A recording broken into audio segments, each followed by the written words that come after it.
President Zelensky of Ukraine says Ukraine's foothold into Russia is getting stronger as Ukrainian troops are now reinforcing their positions in Russia's Kursk region.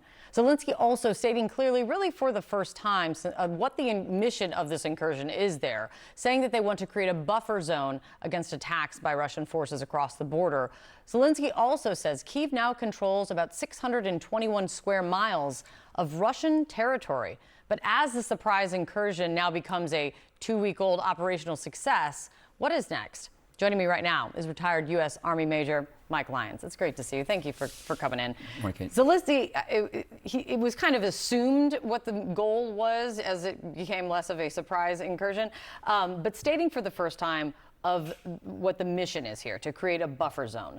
You think this incursion into Russia, where they are now, is a real key turning point in this war. Why? It is. It's a strategic turning point. That mission, he said, there's tactical, creating a buffer zone. They're dropping bridges to make sure Russian troops can't get to those Ukrainian forces that are there, which are the professionals. They sent the best troops in for this mission because they have to protect them now at this point. Mm-hmm. But from a strategic perspective, the pivot is towards asymmetric warfare. The fact that they're going to now attack infrastructure. They're no longer going to look for attacks against the Russian military. They're now going to go after civilian complexes and things like that. So everything's changed from the Ukraine's military perspective, and that's what's really different. Again, the buffer zone is just protecting those forces there.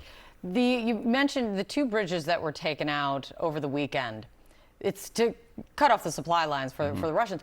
What is the real impact of it, do you think? Well, it keeps Russian forces from potentially massing to come against those Ukrainian forces. They have to hold that land now. This has gone beyond a Doolittle raid, that World War II raid that went into Japan. They are now, they're going to hold that land as long as they can, because they're going to use it as a negotiating ploy once they can get to some kind of peace agreement here.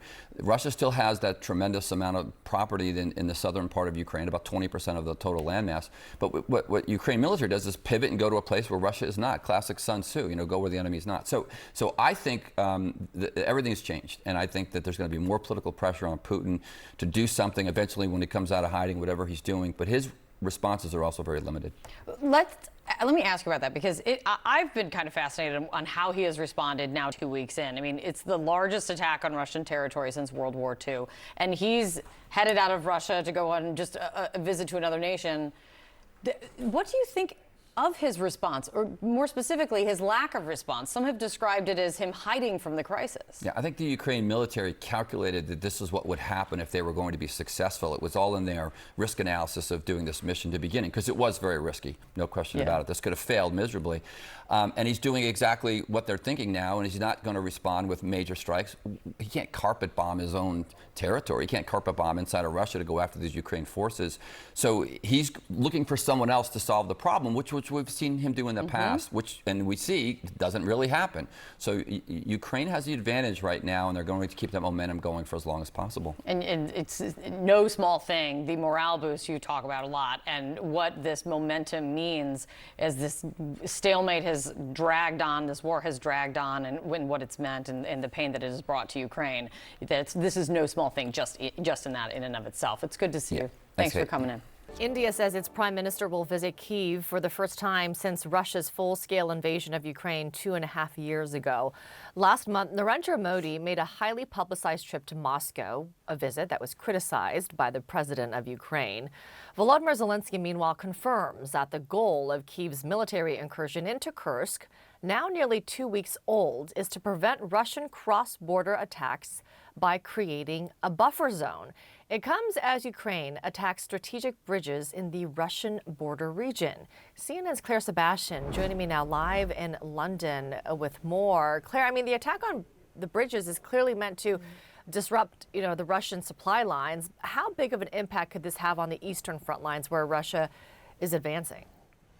That's really not clear yet, Amara. I think more immediately the attack on those bridges could help reinforce this whole idea of a buffer zone, right? Stop Russia from bringing in more reinforcements and more equipment into the part of the Kursk region that Ukraine now has established a foothold there. I think in terms of the Eastern Front, it's clear that Moscow continues to devote a lot of energy to this. It has redeployed some forces, we know, based on various reports from places like Crimea, perhaps even Kaliningrad, up in Kharkiv, but it is much less willing to redeploy forces away from Donetsk to defend Kursk. And that is because they continue, as you say, to inch forward. We know that there's fierce fighting in several villages to the east of Toretsk, which is a small town but still strategic, and in the bigger military stronghold of Pokrovsk, which is still, of course, held by Ukraine. They are now evacuating civilians with some degree of urgency, forcibly evacuating families with children, essentially saying that the Russians are far too close for comfort. So Pokrovsk,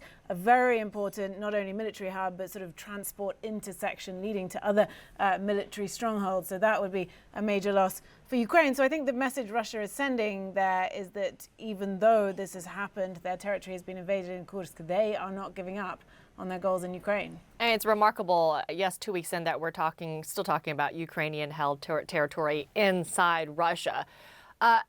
Do we have any indication from Ukraine how much farther, how much longer it will go into Russia?